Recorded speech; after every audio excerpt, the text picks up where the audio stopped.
금 한 돈을 가지고 나노 입자로 만들었어. 금 나노 입자 한 돈의 가격은 얼마나 될까? 무지막지하게 비싸죠. 그렇죠?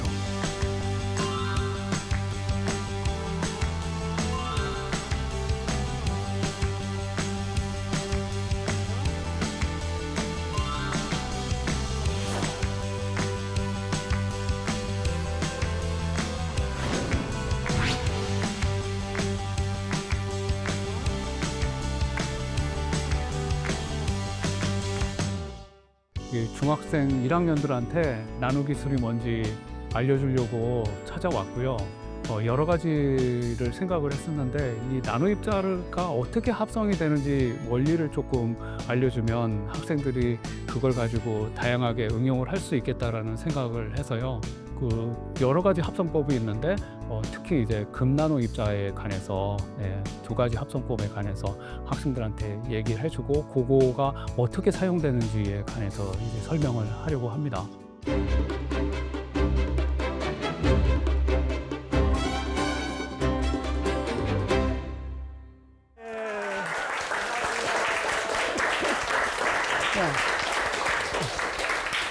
안녕하세요. 저는 그 바로 옆에 조그마한 대학교 있죠. 충남대학교에서 한 17년, 8년째 지금 대학교에서 화학을 가르치고 있고요. 여러분들 만나기 위해서 왔어요. 오늘 해야 될 얘기가 조금 있는데 그 나노 기술에 관한 이야기예요. 지금 여러분들 뭐 들고 있네. 실습을 하려고 그 카본 나노 튜브를 만들기 위한 도구로 들고 있죠. 근데 그게 실제적으로는 전혀 보이지 않아요. 그래서 커다란 현미경을 통해서 우리가 관찰을 하는데 오늘 이제 저는 그거 이제 개론 같은 수업을 아마 여러분들한테 해 가려고 해요. 한번 볼까요? 제가 이제 몇 개의 사진을 보여줄 거예요. 자, 첫 번째 사진. 4명의 여자 걸그룹이에요. 또 4명의 보이그룹이에요. 그렇죠?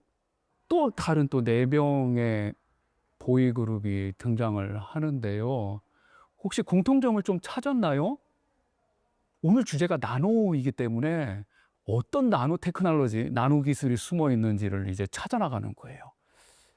제가 힌트를 좀 가져왔어요. 사진에 아주 중요한 컷을 잘라가지고 보여주고 있어요. 뭘까요? 머리카락 맞죠? 더 정확하게는 머리카락까지 나왔는데 염색. 네. 다 염색을 하고 있어요. 그렇죠? 보이세요? 이걸 사용해요. 염색제에 그 색깔을 입히려면 우리 그 단백질 머리카락 위에 이렇게 달라붙어야 되는데 염료하고 같이 그러면 염료를 잘 흡수시킬 수 있는 무언가가 필요하잖아요. 그래서 요게 사용이 되거든요. 혹시 담양 가보셨어요? 담양 가면 되게 유명한 게 있는데 요거 네, 대나무. 대나무를 이렇게 잘게 잘라가지고 파우더로 만들어서 그 아까 그 보여주었던 그 이제 파우더가 되는 거죠. 그래서 거기다가 염료를 혼합을 해서 이제 여기에다 이렇게 바르고 그러면 한 2~30분 지나면 이제 검은색, 뭐 빨간색, 노란색 요렇게 이제 만들어지게 돼요. K-팝 스타들도 이렇게 나노 테크놀로지를 사용하고 있는 거예요. 자, 이제 조금 복잡하고 어려운 이야기인데 최대한 쉽게 하려고 애를 쓸 거예요. 이게 지금 보면 저쪽 왼쪽 끝을 보면 1A라고 적혀 있는 게 보이세요? A가 옹스트롱이라는 단위예요. 0.1 나노미터. 그리고 가장 오른쪽 끝이 1 마이크로미터. 그리고 중간에 10나노미터, 100나노미터 이렇게 존재하고 있어요. 그러니까 이제 이거는 크기를 나타내는 자고 우리가 1옹스트롱에서 1나노미터 사이를 뭐라고 그러냐면 몰레큘라 스페이스라고 해서 그 분자들 크기를 얘기하는 공간이에요. 그리고 1나노미터에서 10나노미터 사이에 이제 제가 연구하는 그 공간이 나와요. 거기가 이제 뭐가 있냐면 염료 착색제가 약 1나노미터보다 조금 작은 공간에 위치하고 있죠. 그리고 아까 본 파우더가 약 한 1마이크론미터, 굉장히 높은 공간에 그거보다 훨씬 낮아져서 나노 입자라고 써는 공간이 이제 선생님이 만드는 뭐 세마이컨덕터 그리고 뭐 퀀텀 닷들 이런 것들이 지금 위치하고 있는 공간이에요. 굉장히 작은 입자인데 저는 이게 왜 중요한지에 관해서 항상 이제 학생들한테 이렇게 얘기를 하는데요. 여러분들이 지금 살아가고 있는 세상은 이 양자역학과 고정역학이 혼재되어져 있는 공간을 이제 살아가고 있는 거예요. 고전역학은 뭐냐면요. 비행기가 날아다니고 내가 걸어다니고 내가 활동하는 모든 영역에 물리적으로 표현할 수 있는 운동역학을 우리가 고전역학이라고 얘기를 하고요. 약 한 20나노부터 그 이상의 거대한 물질의 운동역학을 우리가 수학적으로 계산할 수 있어요.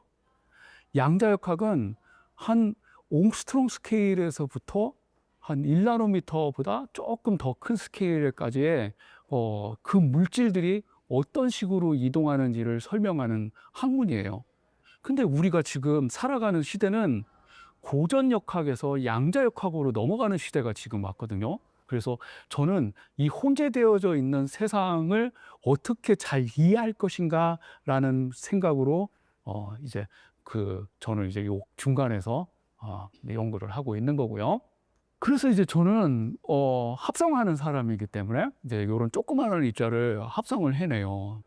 요렇게 작은 것들을 어떻게 만들까요? 라고 하는 거에 관해서 이야기를 하고 있어요. 어떻게 만들까요?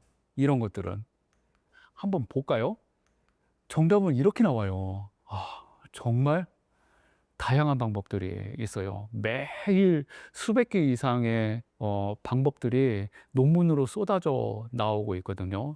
근데 이제 저 방법들을 두 가지로 이제 축약을 할 수가 있어요.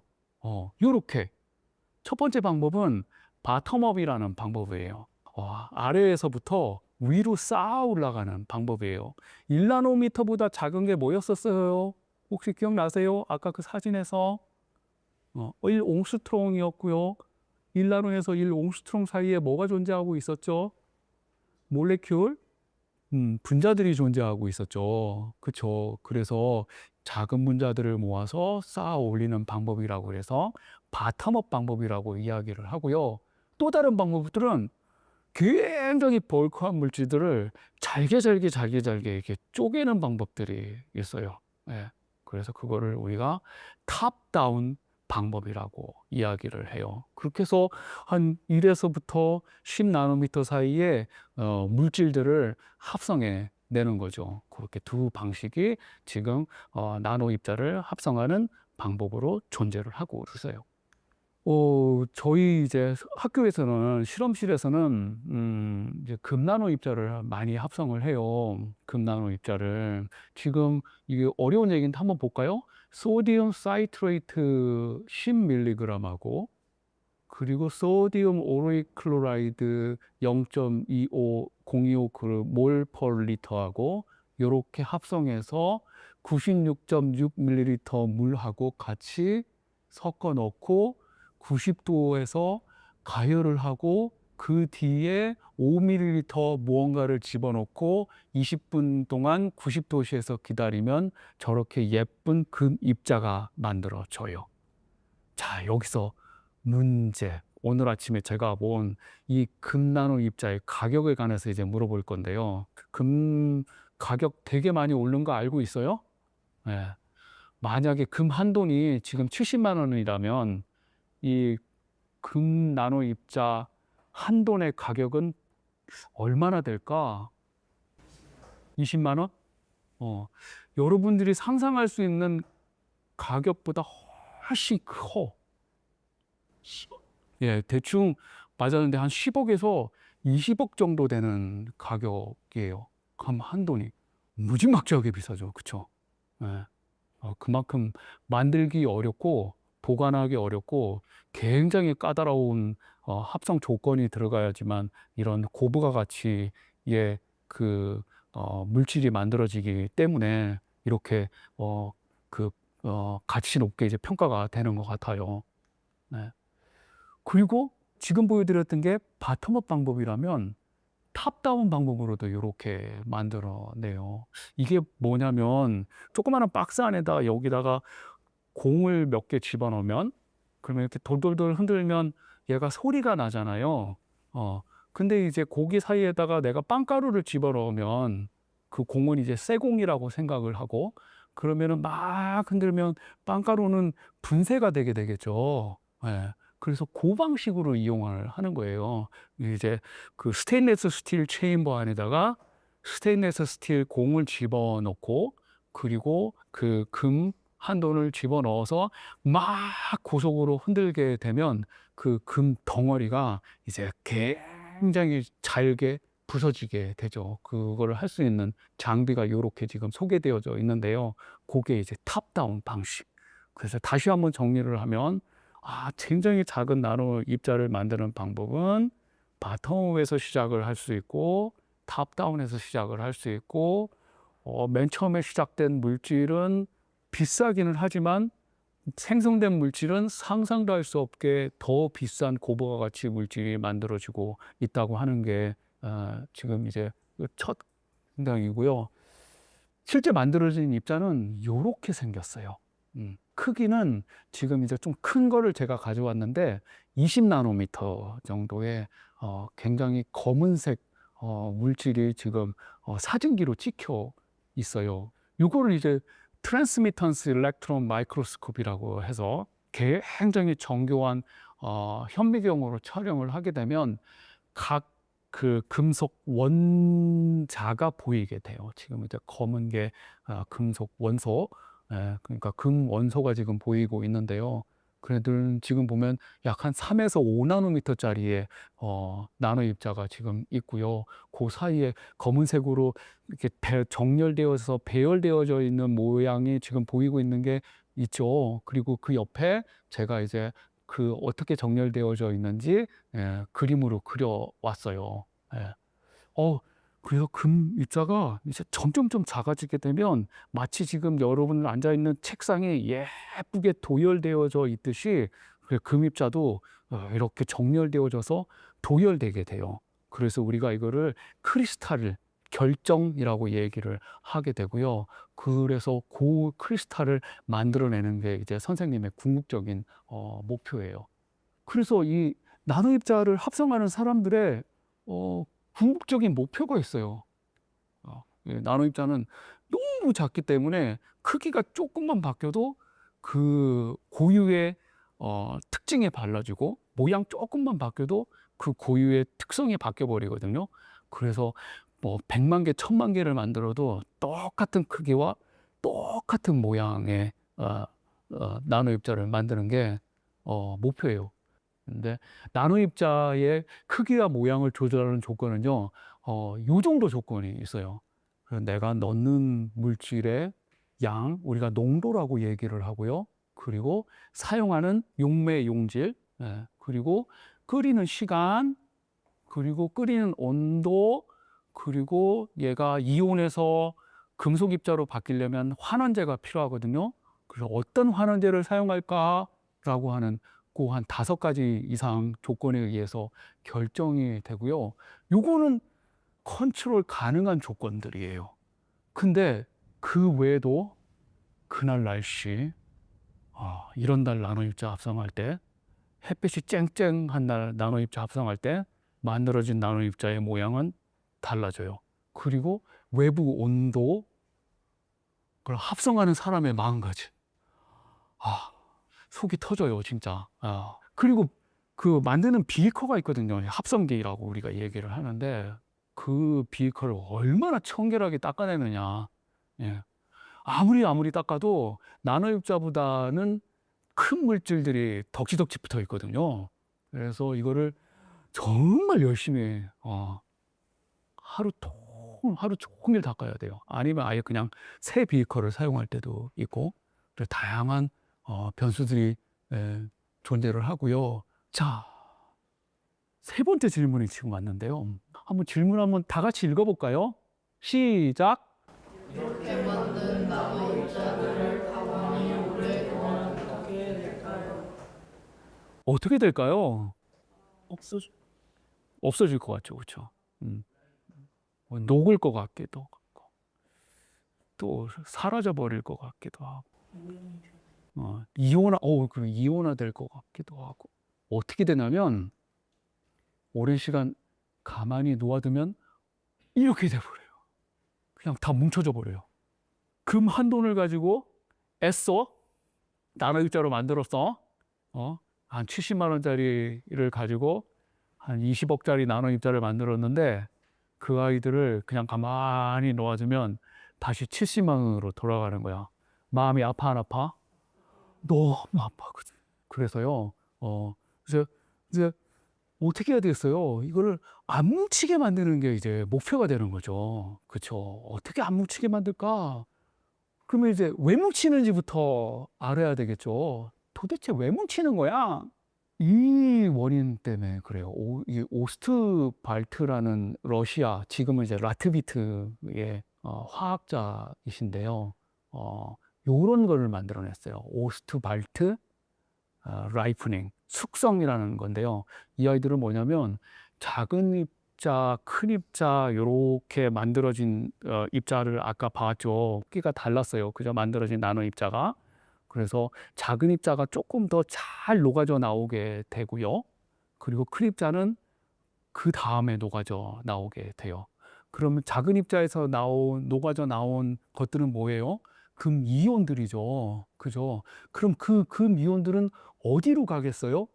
큰 나노 입자, 아직 덜 녹은 나노 입자로 이렇게 갈 거 아니에요. 그죠? 예, 그렇게 되면 작은 입자는 결국 시간이 지나면 사라져 버리고 큰 입자는 점점점 더 커지게 되겠죠.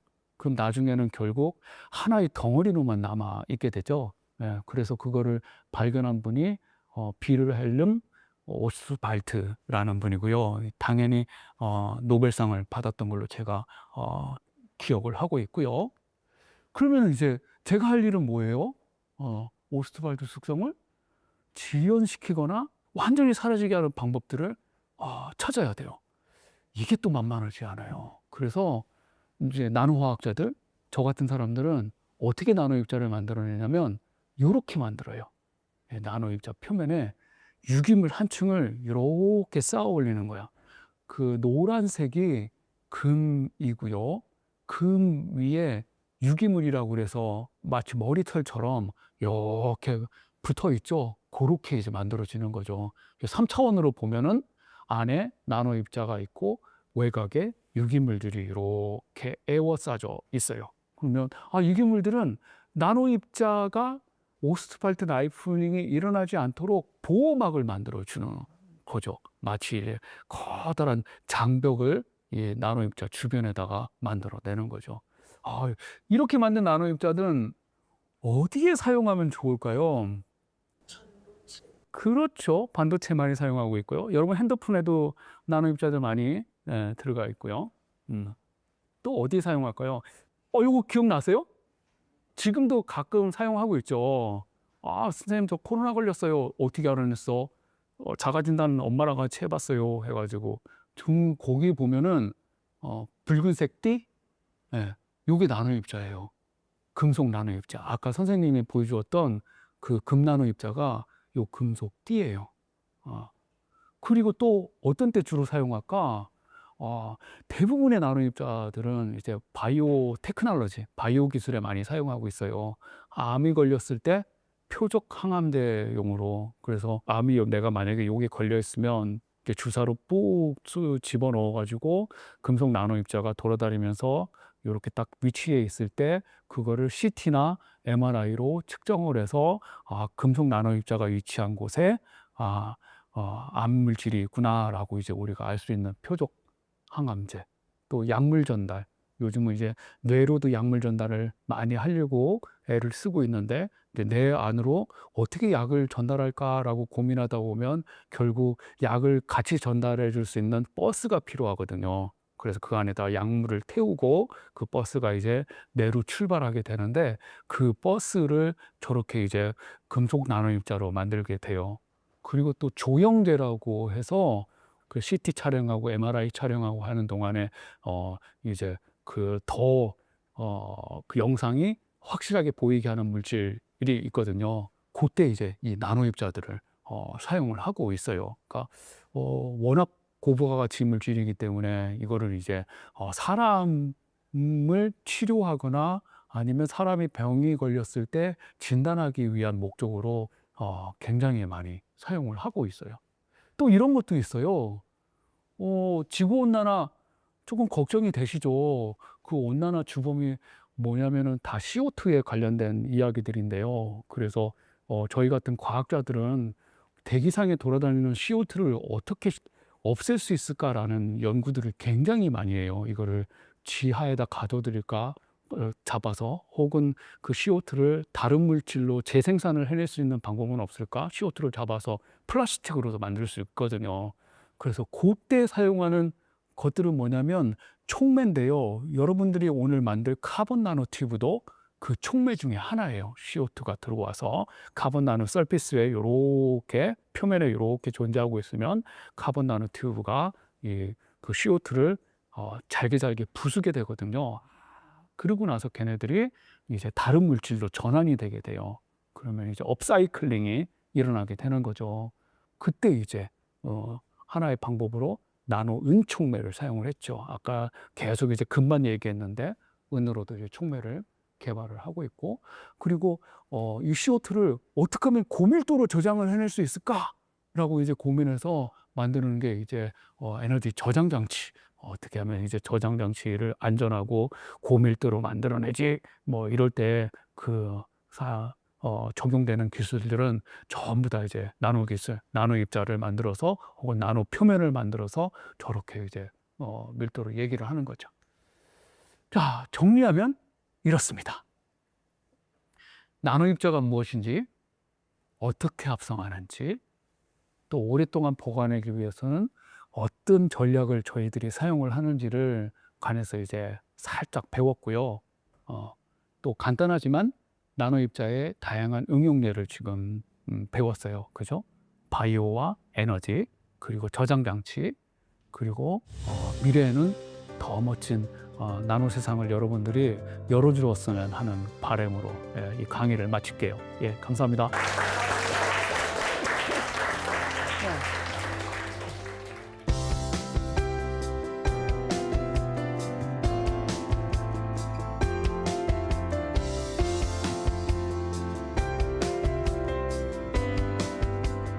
평소에 나노에 대해서 잘 알지 못했는데 이번 기회를 통해서 잘 알게 돼서 너무 좋았어요. 우리 실생활에 나노 기술을 생각보다 많이 사용한다는 게 신기했어요.